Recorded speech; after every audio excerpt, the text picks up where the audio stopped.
मैं विनय ठाकुर साहब के पास इसलिए आ रहा हूं क्योंकि विनय ठाकुर साहब इस समय बिहार में हैं, या वहां का थोड़ा जमीनी हकीकत जान लें। लेकिन उससे पहले जो कुछ लोगों का कहना था कि शायद अगले अगर ये एसआईआर का मामला ऐसे ही चला तो दिल्ली की सड़कों पर शायद 50,000 लाखों मृत लोग घूमने लगेंगे, कुछ इस तरह की भी बात थी। 7 लोग अभी वहां जाके राहुल गांधी मतलब नॉन बायोलॉजिकल हो के साथ मरे हुए लोगों के साथ उन्होंने चाय पी। योगेंद्र यादव मरे हुए लोगों को वहां ले आई। कौन सा जादू टोना जान गया मुझे नहीं मालूम है, क्योंकि गांव में अभी भी जादू टोना चलता, हो सकता है इस तरह के मृत लोगों से ले आते हो।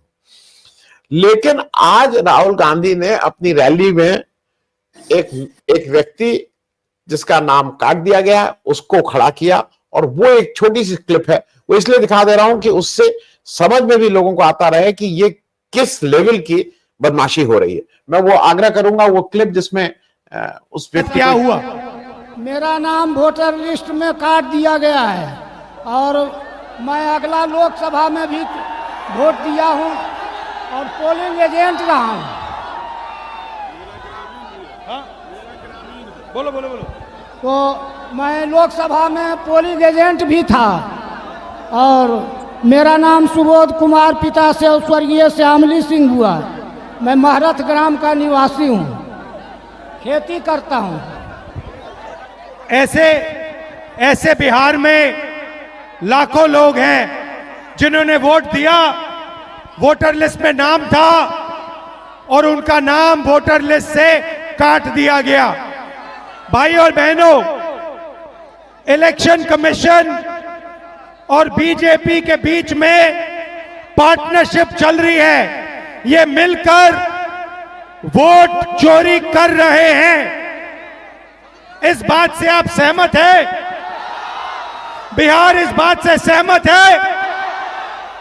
ये आपका अधिकार है, संविधान आपको ये देता है। इसके लिए आप लड़े हो, आप मेहनत करते हो, और ये नरेंद्र मोदी, अमित शाह और इलेक्शन कमिश्नर मिलकर आपसे छीन रहे हैं। और मैं, तेजस्वी और यहां जो बाकी नेता खड़े हैं, विनय भाई ये अब जरा बता दीजिए कि एक चीज जो बहुत से लोगों ने बताई कि जो मृत या जब नाम काटते हैं तो उसका एक प्रोसेस है जो इन्होंने 30 दिन में नहीं किया है। नोटिस दी जाती है, अगर नाम कटा नोटिस दी जाती है, उसकी फिर हियरिंग होती है, फिर उसमें अपील करने का टाइम होता है और तब नाम काटा जाता है। ऐसे थोड़ी कि एक बीएलओ साहब पहुंच गए उन्होंने अपना नाम काट दिया।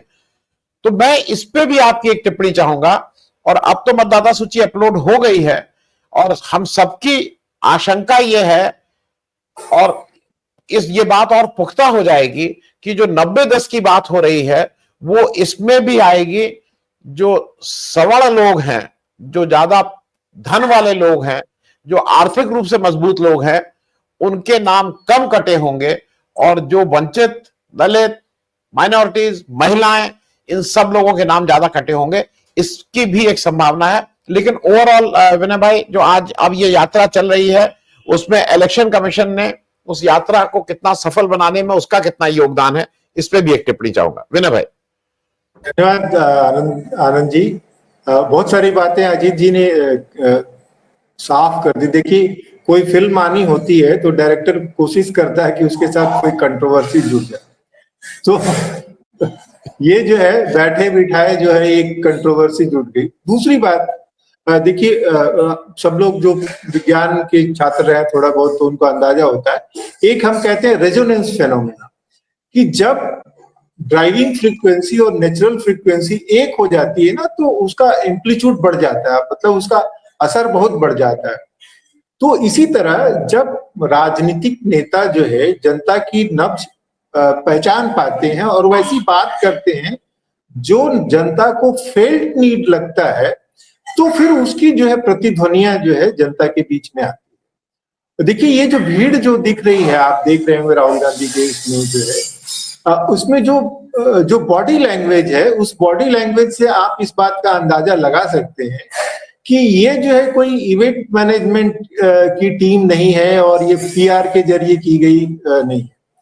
और दूसरी एक बात कि जिस तरह से भाजपा की रणनीति रही है और जिस तरह से वो हमलावर रहती है, अगर उनके पास थोड़ी भी इस बात की गुंजाइश रहती तो अभी वो जो काउंटर रैलियां कर चुके होते। और अभी जो हालत है, जनता जिस हिसाब से प्रतिक्रिया कर रही है, उनको इस बात का खतरा है कि अगर वो इस वक्त जनता के बीच में जाएंगे तो उनके कपड़े फट सकते हैं।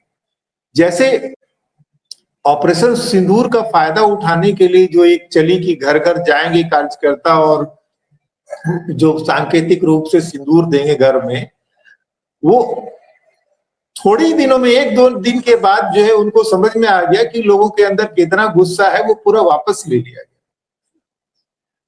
वो एक बात। और अभी जो अजीत सर ने जो बात कही कि जो हम लोग पहले भी बात करते रहे कि जो चुनाव आयोग है, चुनाव आयोग का काम जो है वो इलेक्शन को फ्री एंड फेयर बनाना है। इसमें दोनों ही शब्द हैं, फ्री भी और फेयर भी। और जिसके चलते सर ने बताया कि आपको ये देखना पड़ेगा कि सोसाइटी में जो पावर स्ट्रक्चर है वो किस तरह से है और उसकी किस तरह की गति है, कैसे आपको बैलेंस करना है, तभी आप उसको फेयर कर पाएंगे। और जो दलित बूथ बनाना या धन बल का या बाहुबल को जो न्यूट्रलाइज करने के लिए चुनाव के खर्चे, ये सारी प्रक्रिया उसी चुनाव को फेयर बनाने के लिए।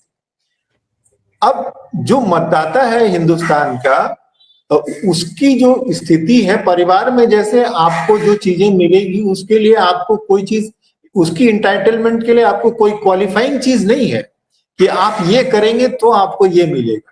वैसे ही हमारे संविधान निर्माताओं ने इस बात को सुनिश्चित किया कि देश का प्रत्येक व्यक्ति जो है उसको बिना किसी क्वालिफिकेशन के, जबकि आजादी से पहले वो क्वालिफिकेशन थी कि आप इतना टैक्स देते हैं, आप इतनी पढ़े लिखे हैं, मतलब स्टेट के लिए आप कितना उपयोगी हैं, स्टेट में आपकी भागीदारी कितनी है, उसी हिसाब से आपका स्टेट किस तरह का होगा, उस पर आप अपना पावर एक्सरसाइज कर पाए। हमारे संविधान निर्माताओं ने इस बात को सुनिश्चित किया कि जो देश बनेगा वो सब लोगों का होगा और इसमें बिना किसी कंडीशन के सब लोगों को ये अधिकार होगा कि वो स्टेट का कैरेक्टर तय कर पाए। अभी जो हो रहा है, जो चुनाव आयोग कोशिश कर रहा है, वो ये कर रहा है कि जो स्टेट की जो फंक्शनल प्रॉब्लम है, उनकी जो कमजोरियां हैं, वो जो ये वो प्रिजम्पशन लेकर के कर रहे हैं कि आधार कार्ड जो है, राशन कार्ड जो है, बहुत सारे घुसपैठिए बना लेते हैं। ये कमी जो है स्टेट की है, फंक्शनल प्रॉब्लम है। अब उस फंक्शनल प्रॉब्लम की जिम्मेदारी जो है वो मतदाताओं के ऊपर वो डाल दे रहे हैं, उसकी सजा जो है मतदाताओं को दे रहे हैं, जिसको बोलते हैं कि खेत खाए गधा मार खाए जुल्हा वाली हालत है।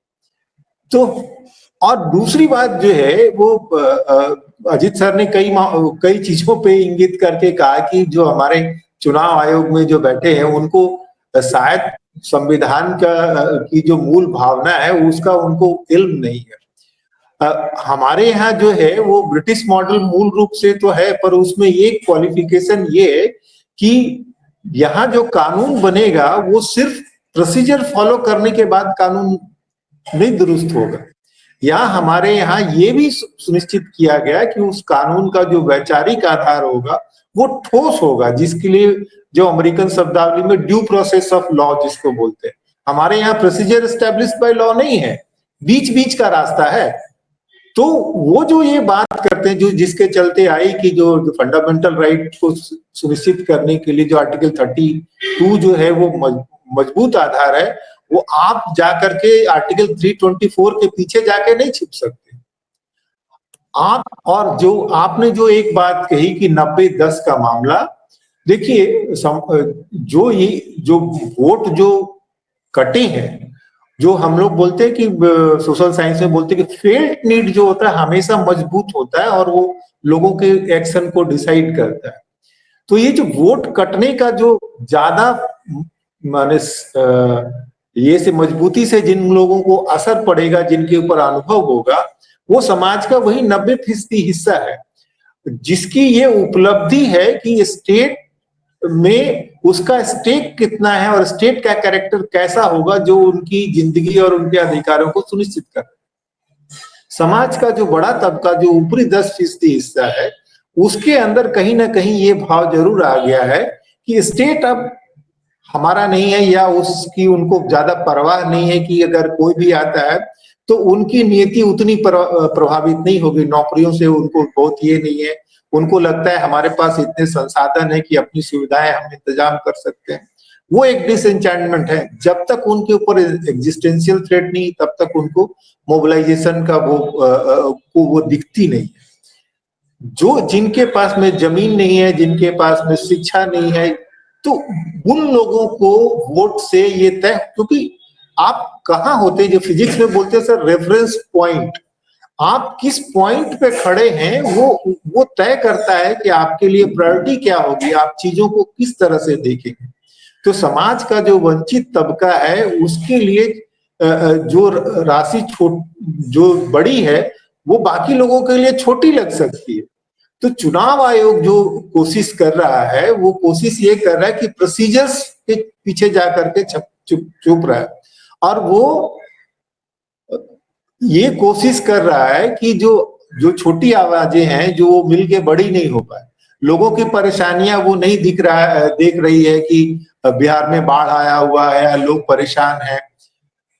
तो चुनाव आयोग जो है बिल्कुल ऑटोक्रेट की तरह बिहेव कर रहा है।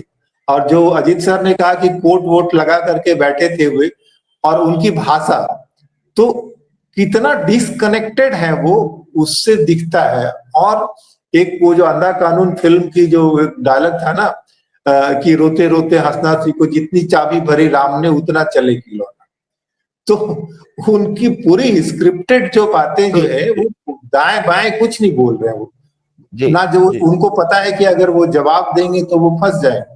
और हाल के दिनों में ऐसा हुआ है कि जो राजनीतिक सूचनाएं हैं उसको कर्टेल करने की जो सत्ता प्रतिष्ठान ने बहुत कोशिश की है।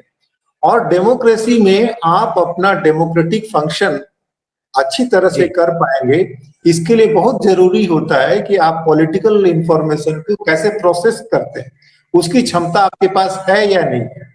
तो ये कोशिश जो है लगातार कोशिश हो रही है कि लोगों को मिस इन्फॉर्म करके उनकी इस क्षमता को कुंद किया जाए। जी जी,